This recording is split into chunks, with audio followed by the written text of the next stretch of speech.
वो बंदरपुर नाम का गांव था। उस गांव में ज्यादा बंदर होने के कारण उस गांव का नाम बंदरपुर रखा गया। उसी गांव में रणबीर आलिया नाम के पति पत्नी हुआ करते थे। रणबीर रोज जंगल जाके वहाँ पे सूखे पेड़ों को चयन करके उन्हें काट के शहर जाके बेचता था।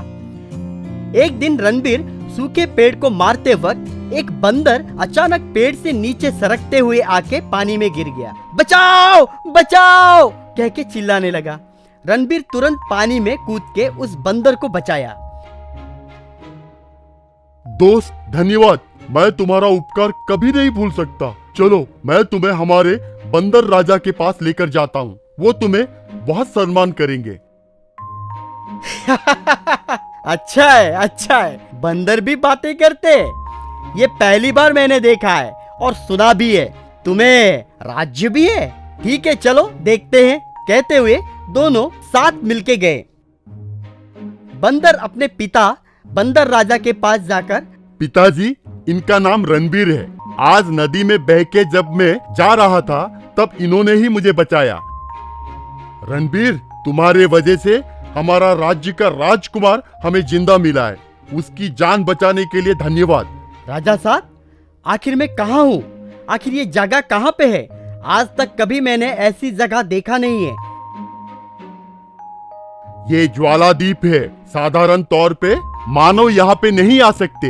तुमने जो उपकार किया है वो कभी नहीं भूल सकता। ये ले माया पपैया के दाने, ये ले जाके तुम अपने खेत में बोना। सोने के पपैये हो जाएंगे, लेकिन याद रख इन्हें अपने स्वार्थ के लिए इस्तेमाल किया तो कहकर हंसने लगा। क्या सोने के पपैये के फसल उगेंगे? बहुत धन्यवाद जी कह के चला गया। अगले दिन रणबीर खेत में जाके वहाँ पे पपैया का एक दाना बो के पानी डाला तो तुरंत एक पपैया पेड़ जागृत हो गया। उसमें सोने का एक पपैया था। रणबीर तुरंत उसे निकाल के घर पे लेके गया। घर पे आके रणबीर आलिया से घटी सारी बातें बताया। वाह क्या किस्मत है, सोने का पपैया, इसे बेचने से बहुत सारे पैसे कमा सकते हैं। जाइए जाकर इसे बेचकर पैसे लेकर आइए। तब रणबीर उस पपैया को बेचकर पैसा बहुत कमाया। कुछ दिनों में ही रणबीर बहुत धनवान हो गया। नौकर चाकर के साथ एक बड़ा घर बनवाया। कीमती कार भी उसने खरीदा। एक बार आलिया कार में अपनी नौकरानियों के साथ जाते समय पुलिस वाले तुरंत आके, रुको माँ रुको रुको, महारानी प्रतीक्षा कर रही है, वो साइड जाके टर्न ले लो। उतने में आलिया महारानी को देखकर, आहा क्या सुंदर औरत है। हाँ माँ देखिए पूरे बदन में कितना सोना है। उतना पैसा और गहने होने के कारण ही उन्हें उतना रिस्पेक्ट है। आलिया मन ही मन, मुझे भी पैसे बहुत कमाने होंगे, इनके जैसे ही कीमती जेवरात पहने होंगे सोची। घर में आलिया रणबीर से, ओ जी क्यों जी, रोज एक ही सोने का पपैया क्यों लेकर आ रहे हैं? एक ही साथ वो दाना सभी बोएंगे ना तो अच्छे से पैसे से कमा सकते हैं ना। लालच का भी हद होना चाहिए। बंदर राजा बोले थे ना दिन में एक ही दाना बोना। बंदर राजा एक ही साथ सभी दाना मत बोना ऐसा भी तो नहीं कहा था ना। वैसे दोनों में बहस ज्यादा हुई। अगले दिन आलिया, इनके साथ बहस करना ही बेकार है सोच के बिना रणबीर को पता चले वो पपैये के दानों को पूरे खेत में बो दिया। बात खत्म। तब एक साथ हजारों पेड़ जाग उठे। वो देखकर आलिया, याहू, आज से मैं महारानी बन गई, चिल्लाई। उतने में बंदर कहते हुए आलिया को घेर लिए।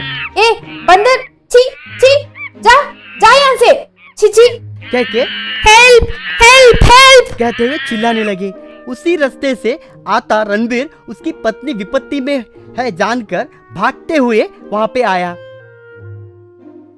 रणबीर तब बंदर राजा से, बंदर राजा ये मेरी पत्नी है, अनजाने में गलती कर दी। अनजाने में नहीं, लालच में आकर पपैया के दाने एक ही बार जमीन में बो दी, इसलिए अब तक इस माया पपैया से जितने भी तुमने पैसे कमाए वो सब चले जाए, कहकर उसने श्राप दिया।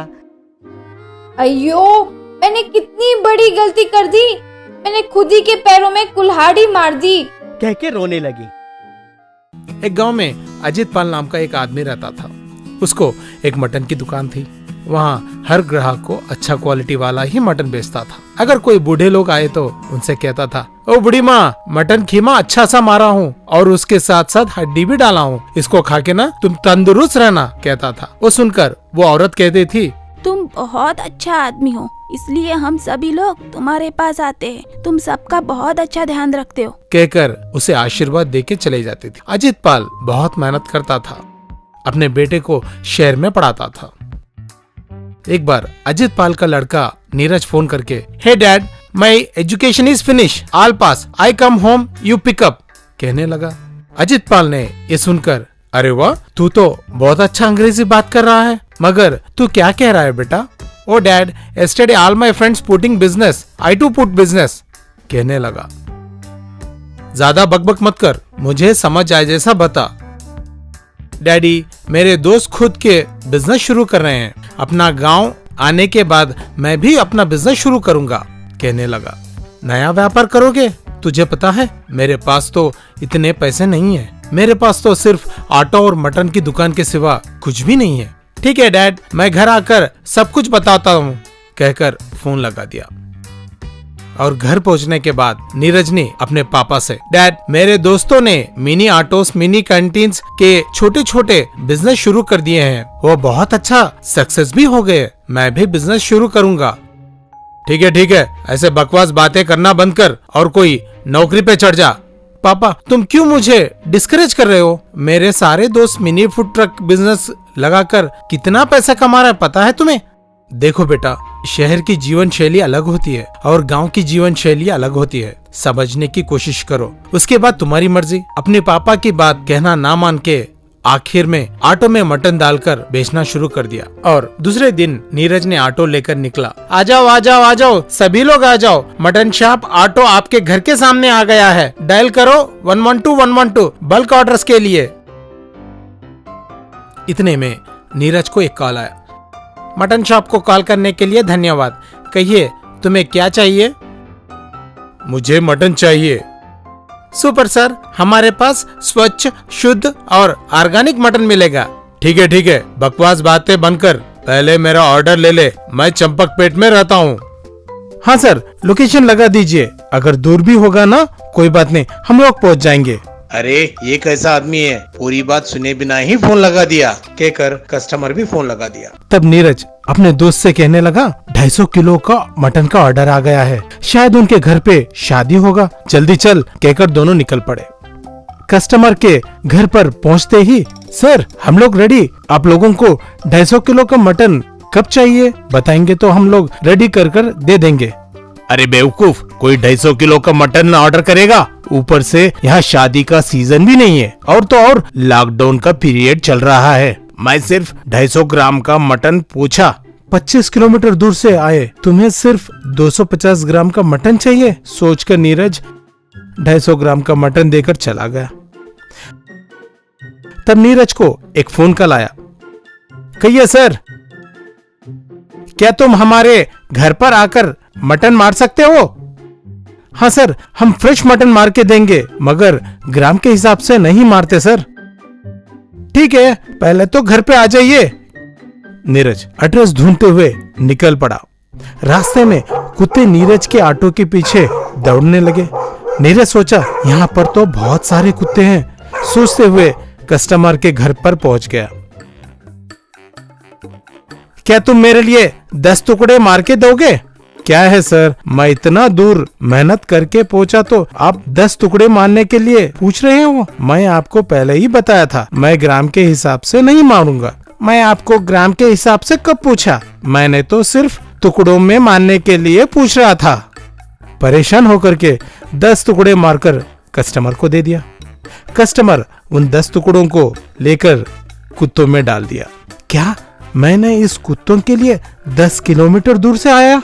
सोचकर रह गया।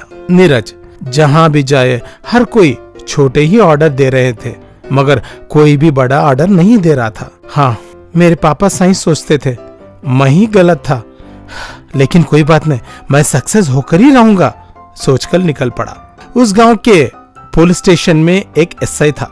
कांस्टेबल्स, अपने गांव में चाइल्ड ट्रैफिकिंग बहुत ज्यादा हो गई है, यहाँ नाक, कान, आंख, किडनी, लिवर के कारोबार दिन दहाड़े चल रहे हैं, इसलिए आप सभी लोगों को अलर्ट हो जाने के लिए कह रहा हूँ। वहाँ गांव के बीच में पुलिस वाले थे। इतने में वहाँ पर नीरज के पापा अजीत पाल पहुँच गया। तब नीरज अपने पापा को देखकर अपना बड़प्पन दिखाने का ठान लिया। फोन पर, हेलो, यस यस यस, हाँ सर, हाँ हमारे पास सब कुछ फ्रेश काटते हैं, लिवर, किडनी, ब्रेन सब कुछ फ्रेश मिलेंगे। क्या तुम्हें बच्चों की चाहिए? कोई बात नहीं सर, मिल जाएंगे, ओके ओके कहकर फोन रख दिया।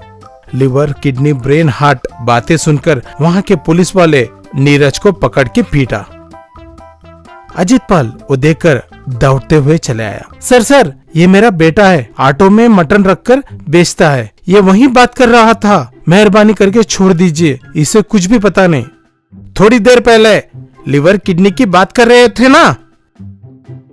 सर, ये तो बकरे के हैं सर। तुम उतना जोर जोर से बात कर रहे तो मैं सोचा तुम ही हो वो आदमी, कहकर ऐसे चला गया। पापा मुझे माफ कर दो, मैं आपकी कहना नहीं माना, आज के बाद तुम जो भी कहोगे मैं करूंगा, कहकर घर चला गया।